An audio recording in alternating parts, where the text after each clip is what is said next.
दोस्तों, क्रोध करना एक स्वाभाविक सी बात है, लेकिन जब क्रोध बार बार आने लगे और हर एक छोटी चीज पर आने लगे, तो यह एक समस्या बन जाती है। कभी कभी क्रोध हमारे रिश्तों को खराब कर देता है। ज्यादा क्रोध दुखों का कारण भी बनता है। आज की कहानियां हमें यह प्रेरणा देती है कि क्रोध को हम कैसे शांत कर सकते हैं। तो चलिए कहानी शुरू करते हैं। एक गांव में एक स्त्री रहा करती थी। वह स्वभाव से बहुत क्रोध वाली थी। क्रोध उसकी नाक पर बैठा रहता था। छोटी छोटी बात पर वह तुनक जाती और लोगों को भला बुरा कह देती थी। आस पड़ोस में रहने वाले लोग भी उससे बहुत परेशान थे और उससे बात करने से भी घबराते थे। जब गांव के लोग उसके क्रोध से परेशान थे, तो उसका घर कैसे अछूता रहता। उसका क्रोध घर पर कलह का कारण बन चुका था। उस स्त्री को भी एहसास था कि क्रोध उसके लिए परेशानी का सबब बनता जा रहा है। अक्सर क्रोध उतरने के बाद वह पछतावे के आग में जला करती थी, लेकिन क्रोध उसके नियंत्रण के बाहर हो गया था, जिसके कारण वह स्वयं को लाचार पाती थी। एक दिन गांव में एक बौद्ध भिक्षु पधारे। उनकी कीर्ति जब स्त्री के कानों तक पहुंची, तो उसने निश्चय किया कि वह बौद्ध भिक्षु से मिलकर अपने क्रोध को दूर करने का उपाय पूछेगी। वह बौद्ध भिक्षु से मिलने पहुंची और उनको प्रणाम करके बोली, हे गुरुवर, मैं अपने क्रोध से बहुत परेशान हूँ। क्रोध पर काबू ही नहीं रख पाती हूँ। गुस्से में अक्सर लोगों को मैं भला बुरा कह जाती हूँ और बाद में पछताते रहती हूँ। मेरे क्रोध के कारण सब मुझे नजरअंदाज करने लगे हैं। इससे मैं बहुत दुखी भी हूँ। मुझे कोई ऐसी दवा दीजिए जिससे मैं अपने क्रोध को काबू कर सकूं। बौद्ध भिक्षु ने उसे एक शीशी दी और बोले, पुत्री, इस शीशी में क्रोध दूर करने की दवा है। अब से जब भी तुम्हें क्रोध आए, इस शीशी से मुंह लगाकर दवा के कुछ घूंट पी लेना। स्त्री दवा पाकर बहुत खुश हुई और बौद्ध भिक्षु का धन्यवाद कर अपने घर लौट आई। उसके बाद उसे जब भी क्रोध आता, वह शीशी से मुंह लगाकर दवा पी लेती। धीरे धीरे उसका क्रोध कम होने लगा।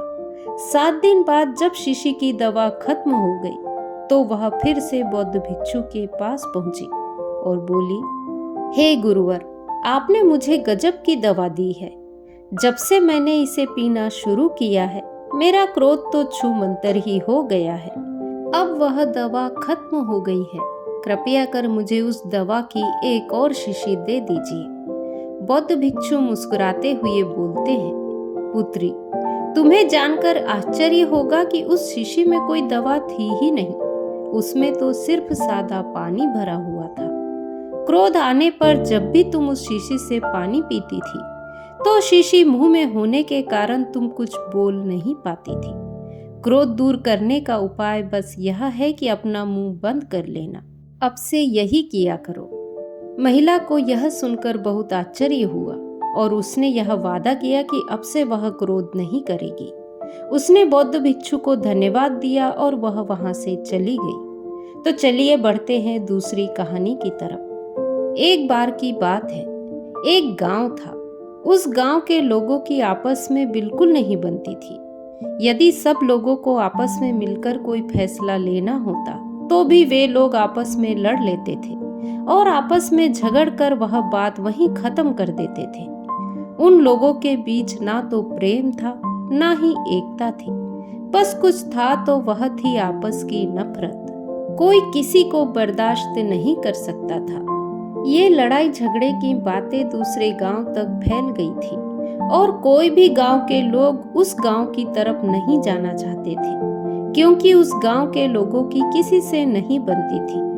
बच्चे से लेकर बूढ़े तक सभी का यही स्वभाव था। धीरे धीरे समय बीतने लगा, लेकिन उनके स्वभाव में कोई बदलाव नहीं आया। उसी गांव में एक स्त्री रहा करती थी। वह इन लोगों को देख हमेशा सोचती थी कि क्यों ये लोग इतना झगड़ते हैं, आपस में प्रेम से क्यों नहीं रहते। यदि वह किसी को समझाने की कोशिश भी करती तो लोग उसे ही उल्टा सीधा बोलने लग जाते, जिससे वह बात करती बात और ज्यादा बिगड़ जाती। उसी गांव से दूर एक बौद्ध भिक्षु का आश्रम था, जहां वह अपने शिष्यों के साथ रहा करते थे। एक दिन सुबह उपदेश देने के बाद बौद्ध भिक्षु ने अपने शिष्यों से कहा कि वह लोग यहाँ से अलग अलग दिशा में जाए और भिक्षाटन करके लाए। लेकिन जब उस गांव में जाने की बात होती तो कोई भी शिष्य उस गांव की तरफ जाने के लिए तैयार नहीं होता। यह देख बौद्ध भिक्षु पूछते हैं कि क्या हुआ, तुम उस तरफ क्यों नहीं जाना चाहते हो? तब वह शिष्य कहते हैं कि गुरुवर, उस गांव के लोग बहुत ही अभद्र व्यवहार करते हैं, बहुत ज्यादा अपशब्द कहते हैं और भिक्षा देना तो दूर की बात है, हमसे ठीक से बात तक नहीं करते। जब उस गांव के लोगों के मन में आपस में ही प्रेम नहीं है, कोई भावना नहीं है, तो वह हमसे क्या अच्छा व्यवहार करेंगे। यह सुन वह बौद्ध भिक्षु कहते हैं, शिष्यों, हम सब तो सन्यासी है, हमें किसी के कुछ कहने से फर्क नहीं पड़ना चाहिए। कुछ देर सोचकर महात्मा यह फैसला लेते हैं कि वह आज स्वयं उस गांव में भिक्षाटन करने जाएंगे और वह अपने बाकी शिष्यों को दूसरे गांव की तरफ भेज देते हैं और महात्मा स्वयं उस गांव की तरफ निकल जाते हैं। उस गांव में पहुंचकर बौद्ध भिक्षु स्वयं भिक्षाटन करने लग जाते हैं, लेकिन कोई उन्हें भिक्षा नहीं देता। तब वह बौद्ध भिक्षु उस स्त्री के पास जाते हैं जो थोड़ी दयालु प्रवृत्ति की होती है। भिक्षु को देखकर वह स्त्री उन्हें भिक्षा दे देती है और भिक्षु भिक्षा लेकर वापस आश्रम आ जाते हैं। एक दिन बौद्ध भिक्षु सुबह सुबह अपने आश्रम में उपदेश देकर भिक्षाटन के लिए उसी गांव की तरफ जा रहे होते हैं। तभी उनका एक शिष्य उनसे कहता है कि हे गुरुवर, क्या उस गांव के लोग आपका अपमान नहीं करते, आपको भला बुरा नहीं कहते, आपसे लड़ाई झगड़ा नहीं करते, आपको गालियां नहीं देते? यह सब सुन बौद्ध भिक्षु कहते हैं कि मैं तो एक सन्यासी हूँ, रोज भिक्षाटन के लिए अलग अलग गांव जाना होता है, इसीलिए मुझे किसी के कहे अपशब्दों से कोई फर्क नहीं पड़ता। मैं अपने कार्य पर ध्यान देना जरूरी समझता हूँ।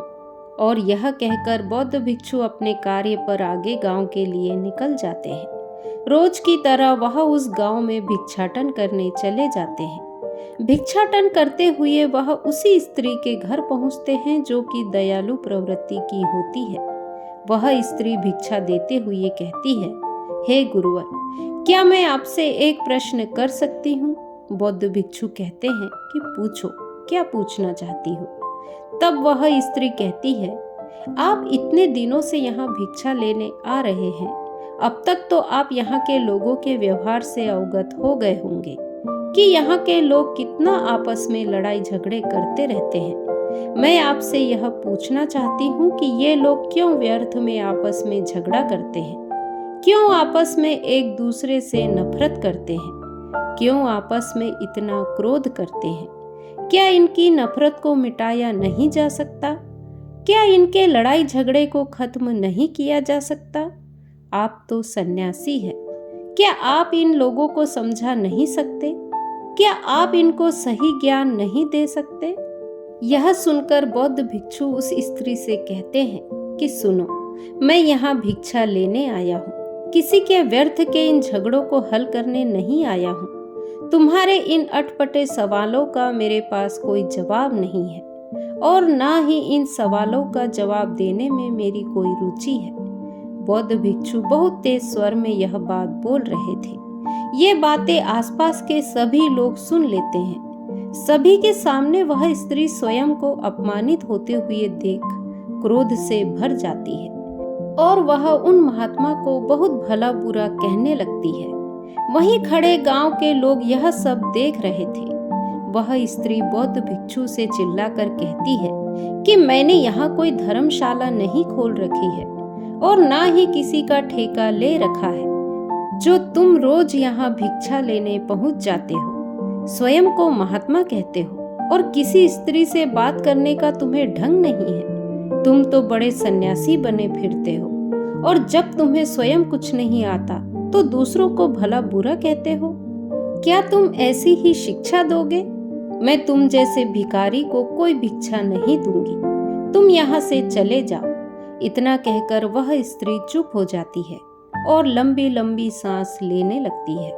अब तक वह बौद्ध भिक्षु यह सब कुछ शांति से सुन रहे थे और जब वह स्त्री चुप हो जाती है तब वह उससे कहते हैं कि आराम से शांत हो जाओ देवी, पहले सांस ले लो या चाहे तो पानी पी कर आओ, मैं यहीं तुम्हारी प्रतीक्षा करूंगा। महात्मा की यह विनम्र वाणी सुनकर स्त्री आश्चर्यचकित हो जाती है और उनकी तरफ देखने लगती है। वह महात्मा कहते हैं कि मैं जानता हूं कि तुम क्या सोच रही हो। इतना कहकर वह मुस्कुराने लगते हैं। उनकी मुस्कुराहट देख स्त्री इसका कारण पूछती है। तब महात्मा उस स्त्री से कहते हैं कि मैंने जरा सी ऊंची आवाज में तुम्हें कुछ शब्द बोल दिए तो तुम क्रोध से भर उठी। यही क्रोध हर झगड़े का मुख्य कारण होता है, जो व्यक्ति के भीतर एक दूसरे के प्रति नफरत उत्पन्न कर देता है। देवी, इंसान में धैर्य की इतनी कमी हो गई है कि वह किसी की बात को सुन ही नहीं पाता है और तुरंत उस पर प्रतिक्रिया दे देता है बिना कुछ सोचे समझे, जिसके कारण वह कई बार स्वयं उस बात का सही मतलब नहीं समझ पाता। वह सिर्फ यही सुनता है कि सामने वाले ने यह बात कितनी ऊंची आवाज में उसे बोली है, उस बात का आशय समझे बिना, उस बात का मतलब समझे बिना ही वह उस व्यक्ति से लड़ने लग जाता है। महात्मा उस स्त्री से आगे कहते हैं, तुम तो समझदार स्त्री प्रतीत होती हो। असलियत में यह समझदारी नहीं होती है, यह अंधापन होता है। असली ज्ञान तो आपका धैर्य है, आपकी शीतलता है, आपकी वाणी है। अगर दूसरा व्यक्ति आपसे ऊंची आवाज में बात कर रहा है और उसके बाद आप शीतल बने हुए हैं, विनम्र बने हुए हैं, आपने धैर्य बनाए रखा है, तब आप सही मायने में ज्ञानी हो जाते हैं। तुम तो इस गांव में मुझे सबसे समझदार स्त्री लगी, लेकिन देखो, तुम भी ऊंची आवाज में मेरे दो शब्द सुनकर क्रोध से भर आई। हम चाहे कितनी भी समझदारी क्यों न दिखा दे, लेकिन हमारी असली समझदारी तो मैदान में परखी जाती है। तुम्हारे तरह ही तुम्हारे गांव के लोग भी अपने आप को समझदार समझते हैं, ज्ञानी समझते हैं, लेकिन जैसे ही उन्हें कोई दूसरा व्यक्ति आकर कोई ऊंची आवाज में दो शब्द भी बोल देता है तो वे क्रोध से भर जाते हैं। सभी गांव वाले जो भी बौद्ध भिक्षु की बात सुन रहे थे, उनकी बातों को सुनकर वह बेहद ही प्रभावित हुए। तो चलिए बढ़ते हैं क्रोध की एक और कहानी की तरफ। एक लड़का था, वह बहुत ही गुस्सैल था। छोटी छोटी बात पर अपना आपा खो बैठता था और लोगों को भला बुरा कह देता था। उसकी इस आदत से परेशान होकर एक दिन उसके पिता ने उसे किलो से भरा हुआ एक थैला दिया और कहा कि जब भी तुम्हें गुस्सा आए तो तुम इस थैले में से एक कील निकालना और बाड़े में ठोक देना। पहले दिन उस लड़के ने 40 बार क्रोध किया और इतनी ही कीलें बाड़े में ठोक दी। धीरे धीरे कीलों की संख्या घटने लगी। उसे लगने लगा कि कीले ठोकने में इतनी मेहनत करने से अच्छा है कि मैं अपने क्रोध पर काबू कर लूं। और अगले कुछ हफ्तों में उसने अपने क्रोध पर बहुत हद तक काबू करना सीख लिया। एक दिन ऐसा आया कि उस लड़के ने पूरे दिन में एक बार भी अपना आपा नहीं खोया, एक बार भी क्रोध नहीं किया। जब उसने अपने पिता को यह बात बताई तो उन्होंने फिर उसे एक काम दे दिया। उन्होंने कहा, हर दिन जिस दिन तुम एक बार भी क्रोध ना करो, उस बाड़े से एक कील निकाल देना। लड़के ने ऐसा ही किया और बहुत समय बाद वह दिन भी आ गया जब लड़के ने बाड़े में लगी आखिरी कील भी निकाल दी और अपने पिता को खुशी से यह बात बताई। तब पिताजी उसका हाथ पकड़कर उस बाड़े के पास ले गए और बोले, बेटा, तुमने बहुत अच्छा काम किया है, लेकिन क्या तुम बाड़े में हुए छेद को देख पा रहे हो? अब वह बाड़ा कभी भी वैसा नहीं बन सकता जैसा वह पहले था। जब तुम क्रोध में कुछ कहते हो तो वह शब्द भी इसी तरह सामने वाले व्यक्ति पर गहरे घाव छोड़ देते हैं। इसीलिए अगली बार अपना आपा खोने से पहले आप यह भी जरूर सोच लेना कि ये सामने वाले पर कितना गहरा घाव छोड़ सकते हैं। हो सकता है कि उस समय क्रोध आपको जायज लगे, लेकिन यह भी हो सकता है कि बाद में आपको अत्यधिक पश्चाताप होने के बावजूद भी सुकून ना मिले। दोस्तों, बढ़ते हैं क्रोध की एक और कहानी की तरफ। एक दिन गौतम बुद्ध एक गांव में अपने शिष्यों के साथ उपदेश दे रहे थे। तभी एक क्रोधित व्यक्ति उनके पास आता है और उन्हें भला बुरा कहने लगता है। बुद्ध शांत रहते हैं और उसे कुछ नहीं कहते। जब वह व्यक्ति चुप होता है तो बुद्ध मुस्कुराते हुए उससे कहते हैं, अगर कोई तुम्हें उपहार दे और तुम उसे स्वीकार ना करो तो वह उपहार किसका होगा? वह व्यक्ति कहता है, जिसने दिया है उसका। बुद्ध बोले, ठीक वैसे ही मैं तुम्हारे क्रोध को स्वीकार नहीं करता, यह तुम्हारा ही रहेगा। यह सुनकर वह व्यक्ति शर्मिंदा हो जाता है और वह बुद्ध से क्षमा मांगने लगता है। आगे बुद्ध कहते हैं, जब भी हमें क्रोध आए तो उसे नियंत्रित करने की कोशिश करना चाहिए। मैं तुम्हें क्रोध को नियंत्रित करने के कुछ उपाय बताता हूँ। 1. सांसों पर ध्यान केंद्रित करें। जब भी आपको गुस्सा आए, गहरी सांस लें। अपनी सांसों को धीमा करें और पूरी तरह से महसूस करें। इससे आपका दिमाग शांत होगा। 2. क्रोध के दौरान विराम लें। क्रोध में तुरंत प्रतिक्रिया ना दें, थोड़ा समय लें। अपने मन को शांत करें और फिर सोच समझकर प्रतिक्रिया दें। 3. ध्यान का अभ्यास करें। 4. सकारात्मक दृष्टिकोण अपनाएं। क्रोध की स्थिति में समस्या के सकारात्मक पहलू पर ध्यान दें। यह आपको शांत रखने में मदद करेगा। 5. खुद से सवाल करें। जब भी क्रोध आए, खुद से यह सवाल करें, क्या यह क्रोध करने लायक है? क्या इसका कोई समाधान है? इन सवालों से आपका ध्यान क्रोध से हटेगा। 6. क्षमा करना सीखें।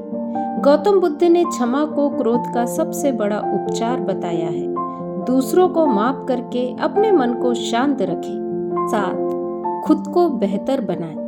क्रोध आने के पीछे अक्सर हमारी खुद की कमजोरियां होती है। उन्हें पहचानें और सुधारने की कोशिश करें। गौतम बुद्ध की यह कहानी हमें सिखाती है कि क्रोध का जवाब क्रोध से नहीं देना चाहिए। शांति से काम लेना ही सबसे अच्छा तरीका है। क्रोध एक सामान्य भावना है, लेकिन इसे नियंत्रित करना जरूरी है।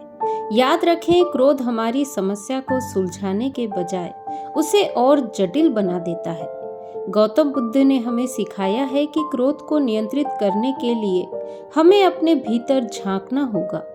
ध्यान और आत्मनिरीक्षण के माध्यम से अपने मन को शांत करना होगा। तो दोस्तों, आज की कहानियाँ यदि आपको पसंद आई हो तो वीडियो को लाइक, शेयर, कमेंट करें और चैनल को सब्सक्राइब करें। नमो बुद्धाय।